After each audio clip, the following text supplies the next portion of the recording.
Y en cuanto al crédito, habíamos visto que específicamente ese crédito era una operación financiera que podía ser una persona o una entidad que nos prestaba dinero. Dijimos que la persona específicamente que nos otorgaba el préstamo, nos prestaba el dinero, recibía el nombre de acreedor, ¿sí? Acreedor entonces era la persona que nos otorgaba el crédito y nosotros que queríamos pedir ese crédito, entonces éramos los deudores, ¿sí?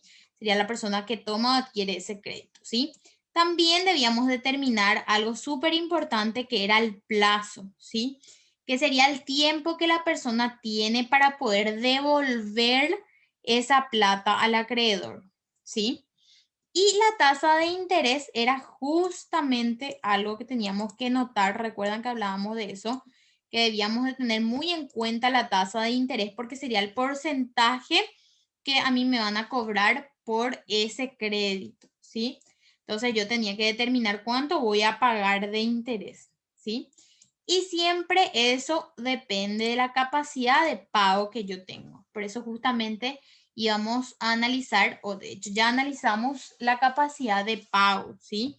Que sería hasta cuánto yo puedo endeudarme para poder cumplir con ese compromiso financiero. Dijimos que habían algunos consejos que tenía que tener en cuenta antes de acceder a un crédito. Primeramente, calcular, como ya mencionaba, la capacidad de pago que yo tengo para aplicar a ese crédito, ¿sí?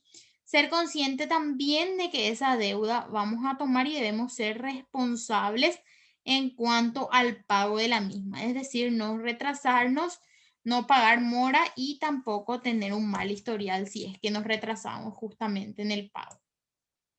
También dijimos que teníamos que tener en cuenta el plazo, ¿sí?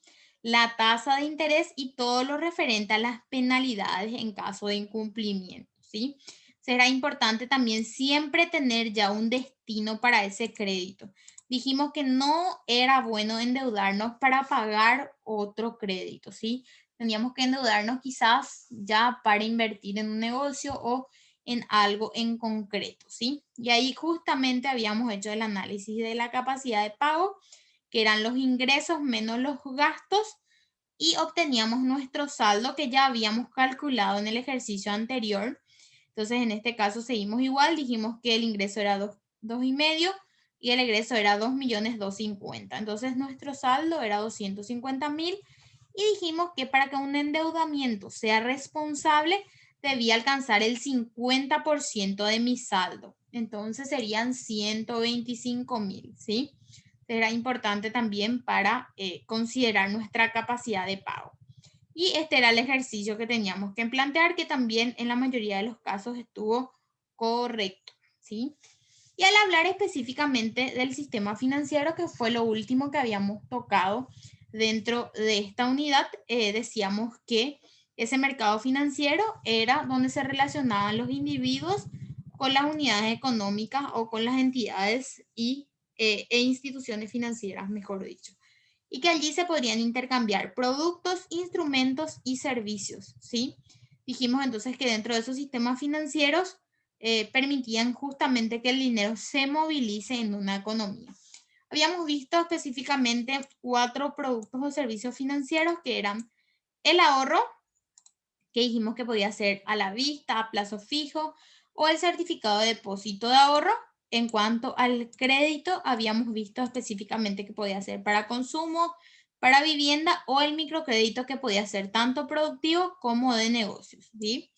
Y al hablar específicamente de los servicios, dijimos que podrían ser tanto transferencias nacionales como internacionales y el pago de servicios, ¿sí? Y en cuanto al seguro, podrían ser el seguro de personas, seguro de vida y también el seguro de accidentes, ¿sí? Y dijimos que nosotros teníamos derechos y deberes como usuarios de ese sistema financiero, que dijimos que lo primero a considerar era la buena atención en el lugar en el cual íbamos a recibir ese asesoramiento, es decir, en la institución financiera o a recurrir a ese endeudamiento, ¿sí?